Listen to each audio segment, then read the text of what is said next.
Finally ಅಂತೂ ಇಂತೂ ನನ್ನ ಮಗಳು ಕೂಡ ಯೂಟ್ಯೂಬರ್ ಆಗೋಕ್ಕೆ ರೆಡಿ ಆಗ್ತಿದ್ದಾಳೆ. ನಿಮ್ಮೆಲ್ಲರಿಗೂ ಕೂಡ ಎಷ್ಟು ಚೆನ್ನಾಗಿ ಹಾಯ್ ಮಾಡ್ತಿದ್ದಾಳೆ ನೋಡಿ.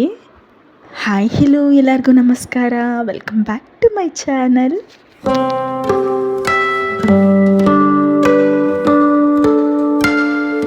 ಬೆಳಗ್ಗೆ ಎದ್ದು ಬೀದಿ ಬಾಗಿಲಿಗೆಲ್ಲ ನೀರು ಹಾಕಿ ರಂಗೋಲಿನ ಹಾಕಿದೆ. ರಂಗೋಲಿ ಹಾಕಿದ ಮೇಲೆ ನಮ್ಮೆಲ್ಲರ ಹೆಣ್ಮಕ್ಳುಗಳ ರೂಟೀನ್ ಸ್ಟಾರ್ಟ್ ಆಗುತ್ತೆ ಅಡುಗೆ ಮನೆಯಿಂದ.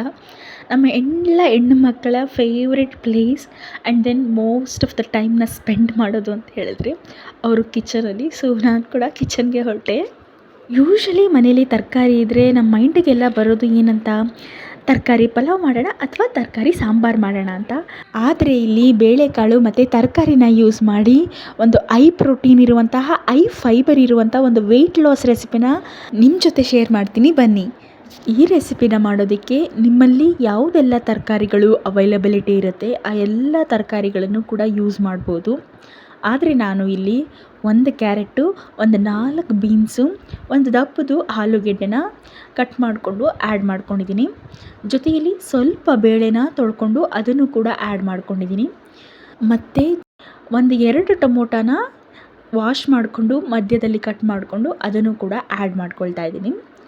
ರುಚಿಗೆ ತಕ್ಕಷ್ಟು ಉಪ್ಪು ಹಾಕಿ ನಮಗೆ ಎಷ್ಟು ನೀರು ಬೇಕೋ ಅಷ್ಟನ್ನು ಆ್ಯಡ್ ಮಾಡಿಕೊಂಡು ಕುಕ್ಕರ್ನ ಲಿಡ್ಡನ್ನು ಕ್ಲೋಸ್ ಮಾಡಿ 1-2 ವಿಷಲ್ ಬರ್ಸ್ಕೊಂಡ್ರೆ ಸಾಕು. ಈ ರೆಸಿಪಿಗೆ ತುಂಬ ಬೆಂದೋಗೋದೇನು ಬೇಡ, ಸ್ವಲ್ಪ ಬೆಂದರೂ ಕೂಡ ಸಾಕು. ಅಂದರೆ ತಿನ್ನೋದಕ್ಕೆ ನಂಚ್ಕೊಳ್ಳೋದಕ್ಕೆ ಸೈಡಲ್ಲಿದ್ದರೆ ತುಂಬಾ ಟೇಸ್ಟಾಗಿರುತ್ತೆ. ಹಾಗಾಗಿ 1 ವಿಷಲ್ ಬರ್ಸ್ಕೊಂಡ್ರೆ ಸಾಕು. ನಾನು ಒಂದೇ 1 ವಿಷಲ್ ಬರ್ಸ್ಕೊಂಡೆ.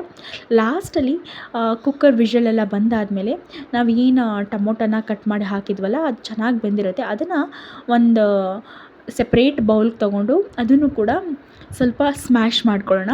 ನಾನಿಲ್ಲೇ ಸೌಟಲ್ಲೇ ಸ್ಮ್ಯಾಶ್ ಮಾಡ್ಕೊಳ್ತಾ ಇದ್ದೀನಿ.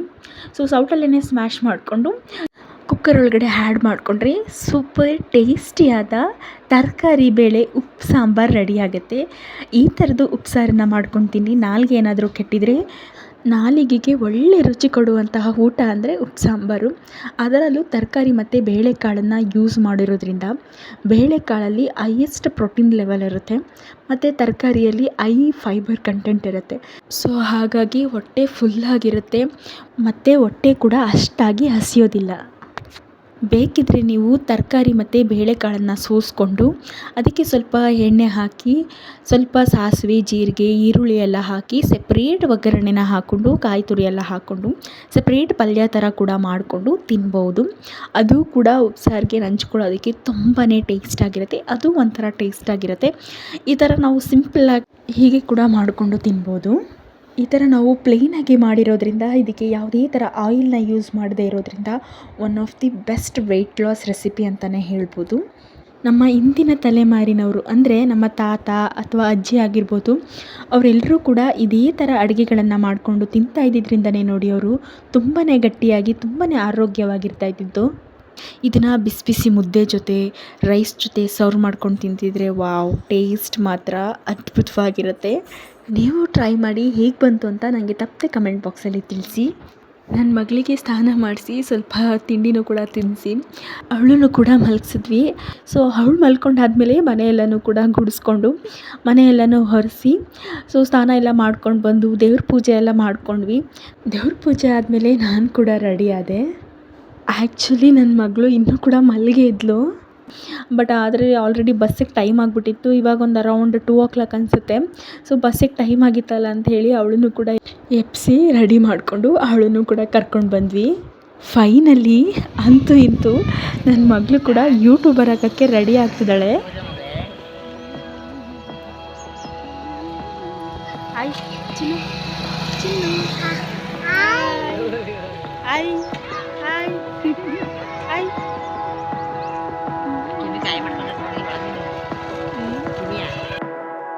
ನಿಮ್ಮೆಲ್ಲರಿಗೂ ಕೂಡ ಎಷ್ಟು ಚೆನ್ನಾಗಿ ಹಾಯ್ ಮಾಡ್ತಿದ್ದಾಳೆ ನೋಡಿ. ಮಕ್ಕಳು ಏನು ಮಾಡಿದ್ರು ಕೂಡ ತುಂಬಾ ಮುದ್ದಾಗಿರುತ್ತೆ. ಅವರು ಹಾಯ್ ಅಂತ ಹೇಳಿದ್ರು ಕೂಡ ತುಂಬಾ ಚೆನ್ನಾಗಿರುತ್ತೆ. ಅದು ಅವ್ರು ಏನೂ ಮಾತಾಡದೆ ಸುಮ್ಮನೆ ಅವ್ರ ಪಾಡ್ಗೆ ಅವ್ರು ಇದ್ರೂ ಕೂಡ ಅದು ನೋಡೋದಕ್ಕೇ ತುಂಬಾ ಖುಷಿಯಾಗುತ್ತೆ ಅಲ್ವಾ.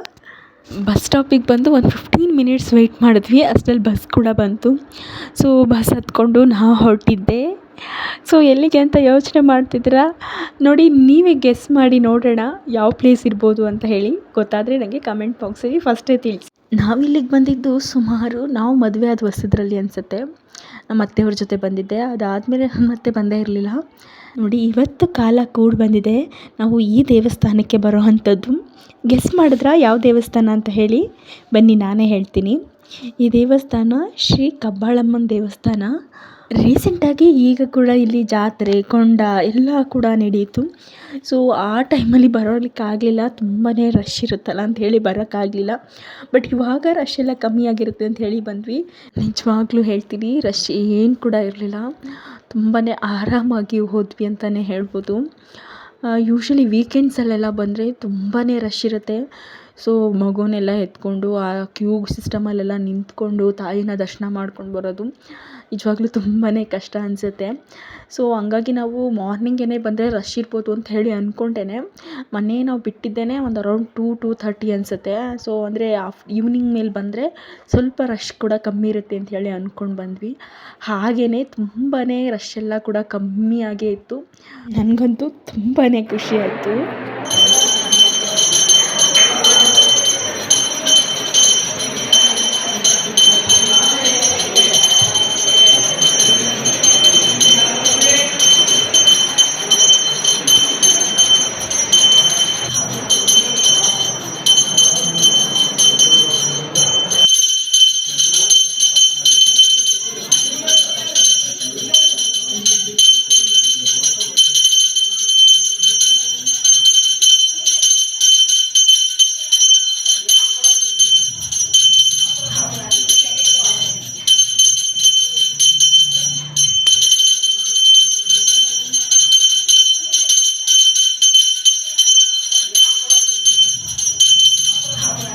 ಹೋಗಿದ್ದ ಟೈಮ್ ಕೂಡ ತುಂಬಾ ಚೆನ್ನಾಗಿತ್ತು ಅನಿಸುತ್ತೆ.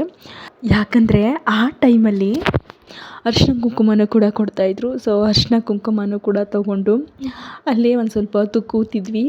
ಅಲ್ಲೂ ಕೂಡ ನನ್ನ ಮಕ್ಕಳು ಸುಮ್ಮನೆ ಇರ್ತಾ ಇರಲಿಲ್ಲ. ಅಲ್ಲಿ ಪಬ್ಲಿಕ್ಸ್ ಎಲ್ಲ ಓಡಾಡ್ತಿದ್ದಾರೆ.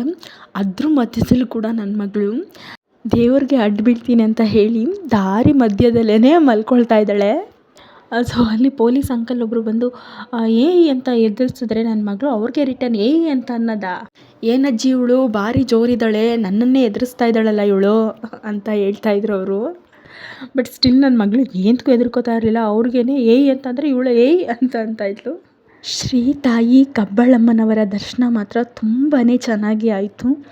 ಸೊ ನಿಮಗೂ ನಾನೇನು ಸಜೆಸ್ಟ್ ಮಾಡೋದು ಅಂತ ಹೇಳಿದ್ರೆ, ಸೊ ವೀಕೆಂಡ್ಸಲ್ಲಿ ಬರುವಂಥದ್ದು ಅಥವಾ ಅಮಾವಾಸ್ಯೆ ಹುಣ್ಣಿಮೆ ಈ ಥರ ಸ್ಪೆಷಲ್ ಡೇಸಲ್ಲಿ ಬರೋದಕ್ಕಿಂತ ನಾರ್ಮಲ್ ಡೇಸಲ್ಲಿ ಒಂದು ಆಫ್ಟರ್ನೂನ್ ಮೇಲೆಲ್ಲ ಬಂದರೆ ನಿಮಗೆ ಆರಾಮಾಗಿ ದರ್ಶನ ಆಗುತ್ತೆ. ಸ್ಪೆಷಲ್ ಡೇಸ್ಗಳಲ್ಲೆಲ್ಲ ಬಂದರೆ ನಿಮಗೆ ಯೂಶ್ವಲಿ ಯಾವಾಗಲೂ ರಶ್ ಇರುತ್ತೆ. ಸೊ ಹಾಗಾಗಿ ಹೇಳ್ತಿರೋದು, ಇದು ನನ್ನ ಪರ್ಸ್ನಲ್ ಒಂದು ಸಜೆಷನ್ ಅಂತಲೇ ಅಂದ್ಕೊಳ್ಳಿ. ತಾಯಿ ದರ್ಶನ ಮಾಡಿಕೊಂಡು ನಾವು KSRTC ಬಸ್ ಹತ್ಕೊಂಡು ಡೈರೆಕ್ಟ್ ಚನ್ನಪಟ್ಟಣಕ್ಕೆ ಬಂದ್ವಿ. ಸೊ ನಾವು ಮನೆಗೆ ತಲುಪೋ ಅಷ್ಟರಲ್ಲಿ ಒಂದು ಅರೌಂಡ್ 7:30 ಆಗೋಗಿತ್ತು. ಮತ್ತೆ ಸಿಗುವ, ಅಲ್ಲಿವರೆಗೂ take care, bye, love you all.